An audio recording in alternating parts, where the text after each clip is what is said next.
हो गया। Good morning all of you. और कैसे हैं? उम्मीद करते अच्छे होंगे। वो खुद राह चुनते हैं आसमानों की, एक लाइन है, सुनिए ध्यान से।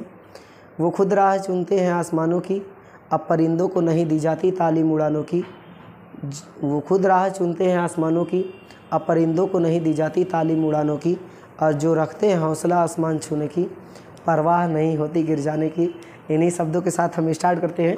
चलिए, आज हम लोग कल देखे थे मूल अधिकार, कल हम आप लोग को नागरिकता के संदर्भ में पूरा टॉपिक बता दिए थे। थोड़ी से आज छोटा से फिर टॉपिक लेके आए हैं, मात्र 10-5 मिनट का रहेगा ये। भाग नंबर 3।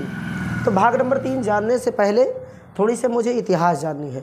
इतिहास जानना है तो इतिहास जानेंगे अभी। तो सबसे पहले हम बात करते हैं कि भाग नंबर 3। भाग नंबर 1 देखें।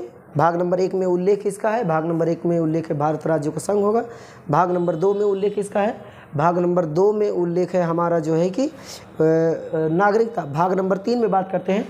भाग नंबर 3 में इसमें उल्लेख है मूल अधिकार। मूल अधिकार, अधिकार। सपोज दैट, मान लीजिए कि अगर आज देश में हमारे मूल अधिकार है, अगर ये मूल अधिकार नहीं होते तो क्या होता? अगर हमें किसी प्रकार का अधिकार ना मिला होता तो हम लोग क्या करते, कैसे रहते? अपने मन से रह सकते, खाते पीते? क्या ऐसा हो सकता, संभव होता? हमें तो नहीं लगता ऐसा होता। तो बहुत ही विचित्र परिस्थिति उत्पन्न हो सकती थी हम लोग के साथ।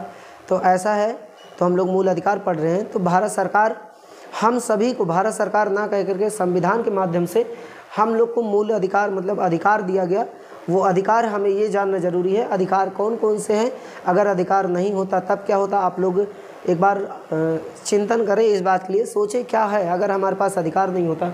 तो अगर हमें मंदिर में जाने की इजाज़त नहीं दी जाती, सार्वजनिक स्थल पे नहीं जाने दिया जाता, या फिर जो है कि कहीं आने जाने की सरकारी तरीके से कोई लाभ हो, या फिर और कई तमाम प्रकार के ऐसे सुविधाएं हैं जिसमें अगर हमें अधिकार नहीं होता तो क्या होता? क्या हम वहाँ पे हो सकते या नहीं हो सकते?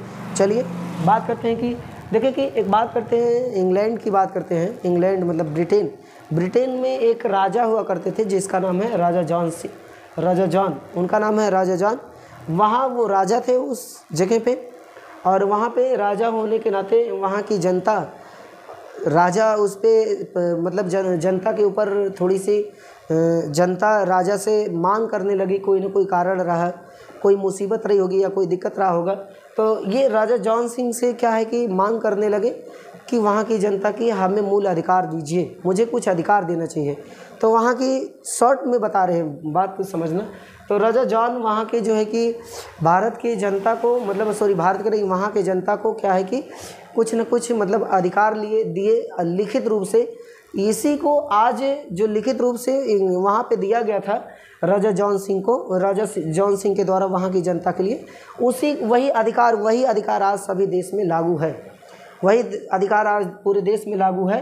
तो हम बात करते हैं कि मूल अधिकार राजा जॉन सिंह के द्वारा 1215 में वहाँ के जनता को दिया गया एक प्रकार का अधिकार था। वहाँ की जनता को दिया गया एक प्रकार से अधिकार था। वहाँ की जनता को अधिकार प्राप्त हुई किस सन में? 1215 में। किसके द्वारा? राजा जॉन के द्वारा, ठीक है। और इसी को, लेकिन वो अपने भाषा में वो लोग को जो अधिकार दिया गया उसको मैग्ना कार्टा कहा गया था। क्या? मैग्ना कार्टा कहा गया था। ये मैग्ना कार्टा को शाब्दिक अर्थ अगर हम लोग समझेंगे तो उसका मूल अधिकार होता है। तो वहाँ के लिखित रूप से मैग्ना कार्टा। तो इसीलिए हम बात करते हैं। तो ये इतिहास आपका है। और धीरे धीरे 1922 में महात्मा गांधी जी के द्वारा या और तमाम ऐसे जो थे, ऐसे व्यक्ति थे जिनके द्वारा समय समय पे ये आवाज़ उठाई गई कि भारत में मूल अधिकार होना चाहिए, भारत में संविधान होना चाहिए, लोगों के द्वारा बनाया जाना चाहिए। तो ये इतिहास है, इतिहास बताएंगे। फिर बात करते हैं कि स्रोत। अगर हम बात करें दूसरा एग्ज़ाम की दृष्टि से मुख्य बात ये है कि स्रोत मतलब है कि स्रोत कहने का मतलब है कौन से ऐसे मतलब है किस देश से ये भारत में ये मूल अधिकार लिया गया। स्रोत लिया गया अमेरिका से। कहाँ से लिया गया? अमेरिका से, यूएसए। इसी को हम लोग यूएसए बोलते हैं, मतलब यूनियन स्टेट ऑफ अमेरिका।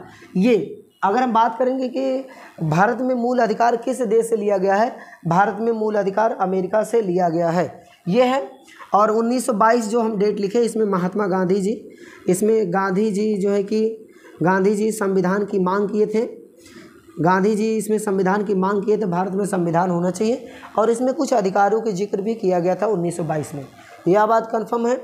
तो यहाँ पे ये स्टोरी देख लिए। तो ध्यान दीजिए यहाँ पे भाग 3 में उल्लेख है मूल अधिकार, और देखिए कि इसमें आर्टिकल आता है, हम लोग देखे थे। अब भाग नंबर 1 में हम लोग देखे थे, भाग नंबर 1 में हम लोग देखे थे कि जो है कि भाग नंबर 1 में आर्टिकल नंबर 1 से लेकर के 4 तक देखे थे, और भाग नंबर 2 में आर्टिकल हम लोग देखे थे 5 से लेकर के 11 तक, और आज हम लोग भाग नंबर 3 जो देख रहे हैं, मतलब है 11 के बाद क्या 12 से लेकर के 35 तक इसमें हम लोग देखेंगे। किसमें है, इसमें अधिकार है भाग नंबर 3 में, किस आर्टिकल से किस आर्टिकल तक, भाग नंबर 3 में आर्टिकल नंबर 12 से लेकर के 35 तक इसमें उल्लेख है। ये हम लोग देखेंगे। देखिए ध्यान दीजिए, अगर हमारे मतलब है अगर हमारे मूल अधिकार से संबंधित किसी प्रकार का हनन होता है, या भारत में जब जिस समय संविधान लागू हुआ था उस समय हमारे कुल मूल अधिकारों को प्राप्त किया गया था, मतलब मूल अधिकार का जिक्र किया गया था कुल 7 प्रकार से। कुल कितने प्रकार से? पहले जो है कि 7 प्रकार से मूल अधिकार थे हमारे संविधान में, 7 प्रकार से। लेकिन अब बात करते हैं, अब मतलब वर्तमान में हमारे कुल 6 मूल अधिकार हैं। 6 प्रकार के मूल अधिकार हैं।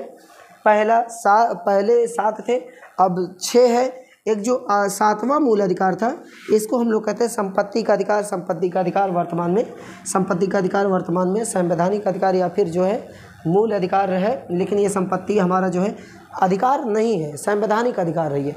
ये समझ लीजिए, ये वर्तमान में 44वें संविधान संशोधन के माध्यम से, 44वें संविधान मतलब है कॉन्स्टिट्यूशन अमेंडमेंट के माध्यम से क्या है कि कॉन्स्टिट्यूशन अमेंडमेंट के माध्यम से ये क्या है, हमारे 44वें संविधान संशोधन हटा दिया गया है, और 1978 के माध्यम से हटा करके ये जो है कि आर्टिकल नंबर 300A में, article number sub article 300A में जोड़ा गया है। तो ये बात है। अगर ध्यान दीजिए कि अगर हमारे जो है कि मूल अधिकार से संबंधित किसी प्रकार का हनन होता है तो हमें अधिकार है संरक्षण प्रदान करने का। तो संरक्षण, मूल अधिकार से संबंधित संरक्षण कौन प्रदान करता है?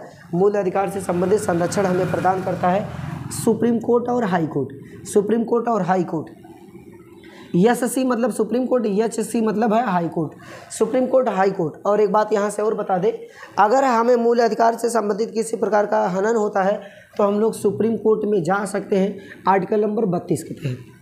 आर्टिकल नंबर 32 के तहत जा सकते हैं, संविधान के आर्टिकल 32। अगर हमारे हाई कोर्ट में किसी प्रकार का हमारे मूल अधिकार से संबंधित हनन होता है या किसी प्रकार का हस्तक्षेप होता है, तो हमें जो है कि हस्तक्षेप होता है तो हम लोग हाई कोर्ट में जा सकते हैं आर्टिकल नंबर 226 के तहत। ध्यान दीजिए, आर्टिकल नंबर 226 के तहत हाई कोर्ट में जा सकते हैं 226 के तहत, और इसमें जो है कि सुप्रीम कोर्ट में 32 के तहत। तो भाग नंबर 30 में किसका उल्लेख है? मूल अधिकार का। इसमें आर्टिकल 12 से लेकर के 35 तक है, और पहले हमारे मूल अधिकार कुल 7 प्रकार से थे। वर्तमान में मूल अधिकार कुल मतलब 6 प्रकार के मूल अधिकार हैं, और 7वां मूल अधिकार कौन सा था? संपत्ति का अधिकार। कौन सा? संपत्ति का अधिकार। संपत्ति का अधिकार वर्तमान में संपत्ति का अधिकार, और जो है कि इस संपत्ति का अधिकार वर्तमान में 44वें संविधान संशोधन जो है कि संपत्ति का अधिकार हमारे हटा दिया गया है। और ये 1978 44वें संविधान संशोधन 1978, ये एग्जाम में बहुत बार पूछा जाता है। और जो है कि किस आर्टिकल में? आर्टिकल नंबर 300A में रखा गया। और ये स्टोरी आपको पता है 1215 में घोषणा की गई राजा जॉन सिंह के द्वारा, और जो है कि 1215 में वहाँ की जनता के द्वारा इंग्लैंड ब्रिटेन में। उसके बाद इसको किस भाग नंबर 3 को हम लोग मैग्ना कार्टा कहा जाता है। और ये बताइए किस देश के शुरू से लिया गया? यूएसए के देश के शुरू से लिया गया है। 1922 में गांधी जी जो है कि मांग करते हैं। ध्यान दीजिए, प्रश्न कैसे पूछा जाएगा कि हम लोग प्रश्न पे थोड़ी डिस्कस कर लेते हैं। प्रश्न ऐसे पूछा जाएगा, बताइए कि भाग नंबर 3 में किसका उल्लेख है? तो मूल अधिकार। फिर प्रश्न पूछा जा सकता है किस मतलब भाग नंबर 3 में किस आर्टिकल से किस आर्टिकल तक उल्लेख है? 12 से लेकर के 35 तक उल्लेख है भाग नंबर 3 में। तो संरक्षण कौन प्रदान करता है? संरक्षण 2 प्रदान करते हैं, सुप्रीम कोर्ट और हाई कोर्ट।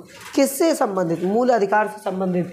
अगर हम लोग सुप्रीम कोर्ट में जाएंगे 32, हाई कोर्ट में जाएंगे 226 आर्टिकल। और सबसे पहले यहाँ राजा जॉन सिंह के द्वारा, और जो कि 1215 में घोषणा की जाती है।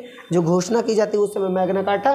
फिर प्रश्न आएगा, बताइए किस भाग को मैग्ना कार्टा कहा जाता है संविधान के? तो क्या है कि मैग्ना कार्टा भाग नंबर 3 को कहा जाता है। ये स्रोत किस देश से लिया गया है? अमेरिका से, यूएसए मतलब यूनियन स्टेट ऑफ अमेरिका। 1912 में गांधी जी मांग किए। और बताइए कि और यहाँ पे हम लोग देख के आए हैं कि जो है कि पहले 7 मूल अधिकार थे, वर्तमान में मूल अधिकार 6 हैं। और ये आर्टिकल नंबर 300A में 44वें संविधान संशोधन 1978 के माध्यम से हटा दिया गया और ये हमारा संवैधानिक अधिकार बन गया है और ये कानूनी अधिकार, विधि अधिकार बन गया है, संपत्ति का अधिकार। चलिए ठीक है, फिर मिलेंगे, तब तक के लिए धन्यवाद। Please like and support me. Thank you.